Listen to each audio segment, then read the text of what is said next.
بسم الله الرحمن الرحيم. Baqara suresi 259-oyatning ma'nasi. Negizine kadar jimirilib bitgan avul qirinidan o'tib boruvchi turunda xabar ber. Ul aytdi: O'lganlaridan so'ng bu kishilarni Alloh nechik tirgizar ekan? Bundan so'ng Alloh uni jonin oldi. 100 yil o'tgach tirgizdi.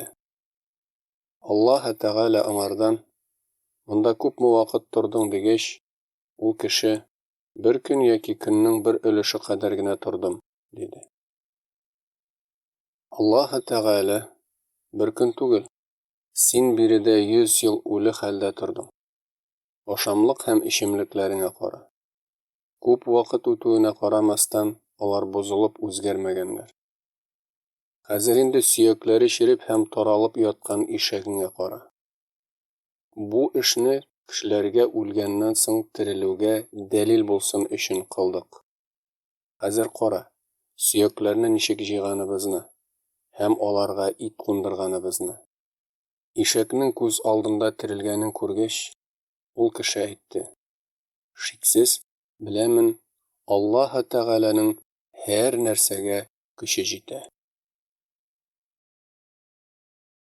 أعوذ بالله من الشيطان الرجيم.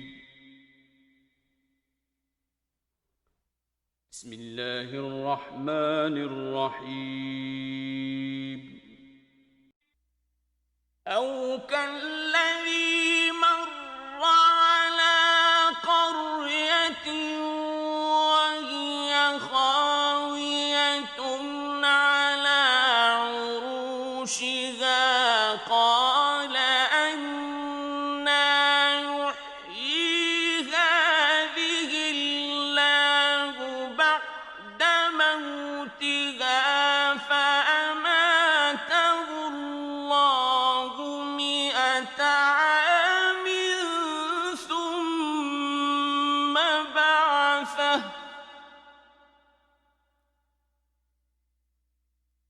فأماته الله 100 عام ثم بعثه قال كم لبثت قال لبثت يوما أو بعض يوم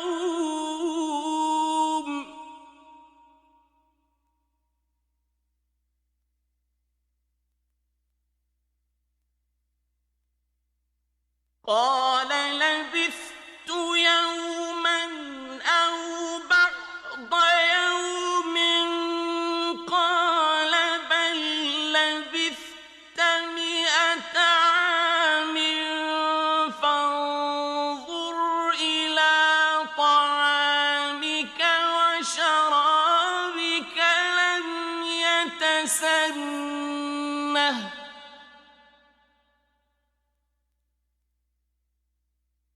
فانظر إلى طعامك وشرابك لم يتسنه وانظر إلى حمارك ولنجعلك آية للناس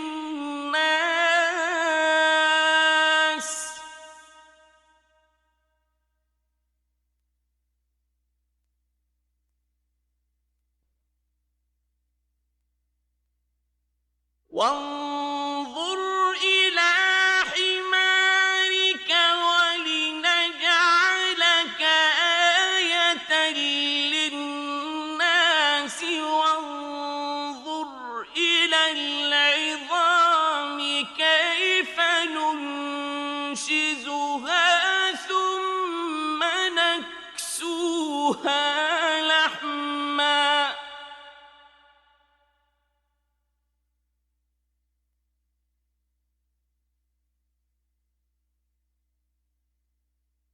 فلما تبين له قال أعلم أن الله